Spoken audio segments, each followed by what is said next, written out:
Hello guys, welcome back to my YouTube channel All Subject Corner short form ASC.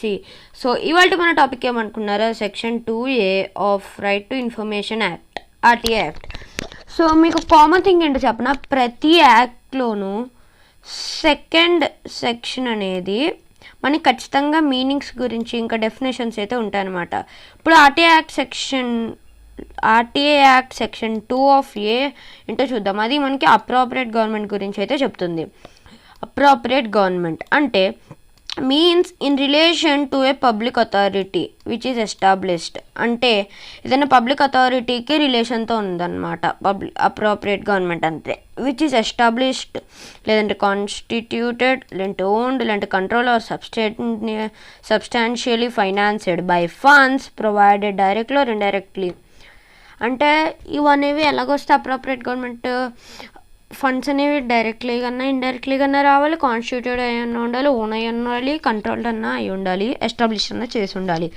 లేదంటే indirectly funds దేనివల్ల by the central government or the union territory administration. Central గవర్నమెంట్తో అన్నా union territory అడ్మినిస్ట్రేషన్తో అన్నది, లేదంటే మళ్ళీ central గవర్నమెంట్తో అన్నా, by the state గవర్నమెంట్తో అన్నా కానీ. Okay, nice. ఇప్పుడు ఇది అనేది బేర్ యాక్ట్ అనమాట. ఇప్పుడు మనం ఎక్స్ప్లెనేషన్ చూద్దాం. This section defines who the appropriate government is when dealing with the RTI queries. అంటే ఈ సెక్షన్ 2 ఆఫ్ ఏ ఏం చెప్తుందంటే who the appropriate government is అంటే అప్రోప్రియేట్ గవర్నమెంట్ ఎవరు అని అయితే చెప్తుంది. విత్ ఆర్టీఐ క్వేరీస్తో మనం ఎప్పుడైతే ఆర్టీఐ క్వేరీస్తో డీల్ చేస్తామో అప్పుడు మనకి ఈ సెక్షన్ అయితే అప్రాపరియేట్ గవర్నమెంట్ని డిఫైన్ చేస్తుంది. It is important because different authorities fall under different levels of government. ఇది ఇంపార్టెంట్ ఎందుకు, డిఫరెంట్ అథారిటీస్ ఉంటాయి కదా, అవనేవి డిఫరెంట్ లెవెల్స్ ఆఫ్ గవర్నమెంట్ కిందకైతే వస్తాయి. And knowing the appropriate government helps determine where to file an RTI. అంటే appropriate government తెలుసుకుంటే ఆ పబ్లిక్ అథారిటీకి మన ఇన్ఫర్మేషన్ అయితే అడగచ్చు, రైట్. ఇప్పుడు నెక్స్ట్, ఇప్పుడు key concepts in section 2 of A చూద్దాం. టర్మ్ ఇంకా మీనింగ్. ఎస్టాబ్లిష్డ్ ఆర్ కాన్స్టిట్యూటెడ్ అంటే created by law or order. Owned అంటే the government owns the entity అంటే గవర్నమెంట్ ఓన్ చేస్తుంది ఆ ఎంటిటీని. Controlled the government directs operations or management, right. ఇప్పుడు substantially financed అంటే significant portion of the entity's funds comes from the government. Appropriate government, the level of government means central or state, and central anavachchu state anavachchu, responsible for that entity. And how to determine the appropriate government. Okay, nice. How to determine the appropriate government అంటే appropriate గవర్నమెంట్ని ఎలా determine చేయాలంటే entity type అనేది appropriate government. Central government departments means central government departments, example income tax department and railway department etcetera అవైతే ఉంటాయి. And central government కిందకైతే వస్తాయి అవి. State government departments like state health department, state agriculture department అలాగా. ఇప్పుడు state government అవి ఏమొస్తాయి, municipal corporations ఇంకా స్టేట్ గవర్నమెంట్. సిన్స్ ఇందుకు లోకల్ బాడీస్ అనేవి స్టేట్ లాస్తో తయారవుతాయి కాబట్టి, రైట్. ఇప్పుడు గవర్నమెంట్ ఫండెడ్ ఎన్జిఓస్ అంటే నాన్ గవర్నమెంట్ ఆర్గనైజేషన్స్ ఉంటాయి కదా, ఎన్జిఓస్ అనేవి గవర్నమెంట్తో అయితే ఫండ్ అయితే కొంచెం గవర్నమెంట్ నుంచి తీసుకుంటే అప్పుడు అనేవి కూడా అవి అథారిటీస్ కిందకి వస్తాయి కాబట్టి depends on whether funding is from centre or state. అంటే అవి అనేవి ఫండ్స్ సెంట్రల్ నుంచి తీసుకుంటేమో సెంట్రల్ గవర్నమెంట్ కిందకి వస్తుంది, స్టేట్ నుంచి తీసుకుంటేమో మనకి స్టేట్ గవర్నమెంట్ కిందకి అయితే వస్తుంది. ఇప్పుడు ఎగ్జాంపుల్స్ చూద్దాం. Filing and RTI to A central government body. ఒకళ్ళు కనుక నేను ఒక సెంట్రల్ గవర్నమెంట్ బాడీకి అయితే ఒక ఆర్టీఐని అయితే ఫైల్ చేస్తున్నా, అండ్ ఇప్పుడు ఎంటిటీ ఏంటి ఇండియన్ రైల్వేస్కి ఫైల్ చేస్తున్నా. ఓనర్షిప్ ఎవరిది, fully owned and run by central government.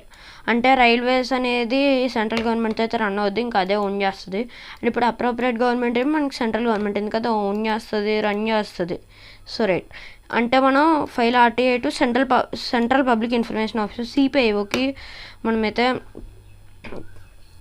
File చేసుకుంటాం ఆర్టీఐ అప్లికేషన్ని. ఇప్పుడు filing RTI to a state government body అంటే ఆర్టీఐని మనం స్టేట్ గవర్నమెంట్ బాడీకి అయితే ఫైల్ చేయాలి. ఇప్పుడు entity for example Kerala state electricity board ఉంది అంటే ఇప్పుడు KSEB ownership owned and financed by Kerala.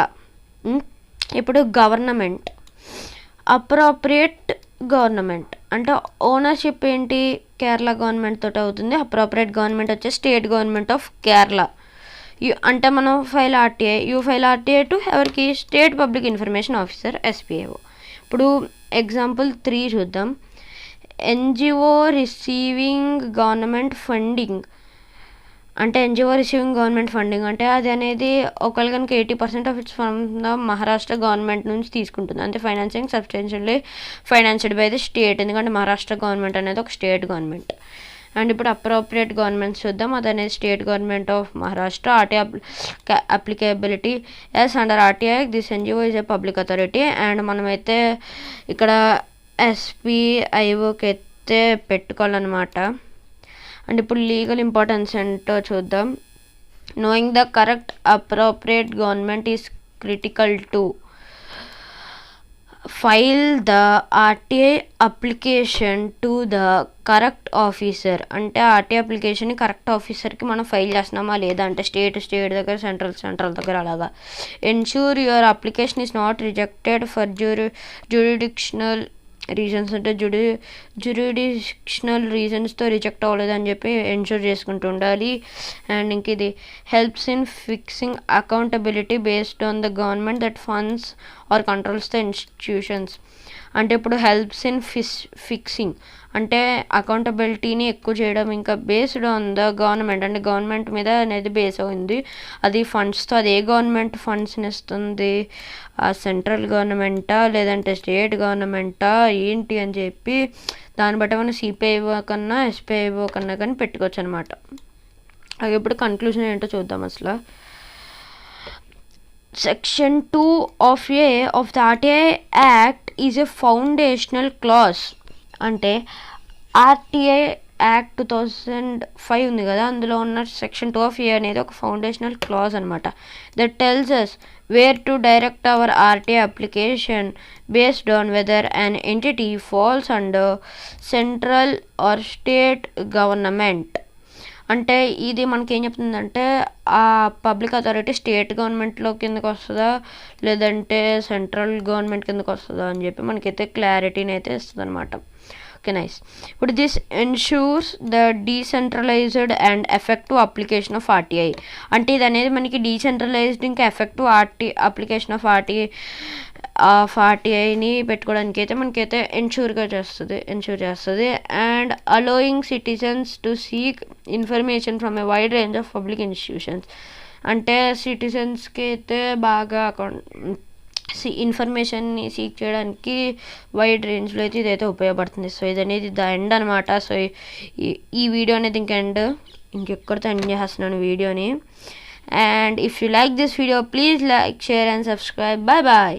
కానీ అంతకంటే ముందు నేను ఈ సెక్షన్ 2లోనే ఒక పార్ట్ కింద నేను సెక్షన్ 2 of H కూడా అయితే చేశాను. సో ఒకసారి అది కూడా చూడండి వెళ్ళి బాగుంటుంది. ఓకే దాని లింక్ని అయితే నేను డిస్క్రిప్షన్లో ప్రొవైడ్ చేస్తాను. So that's all for today. Bye.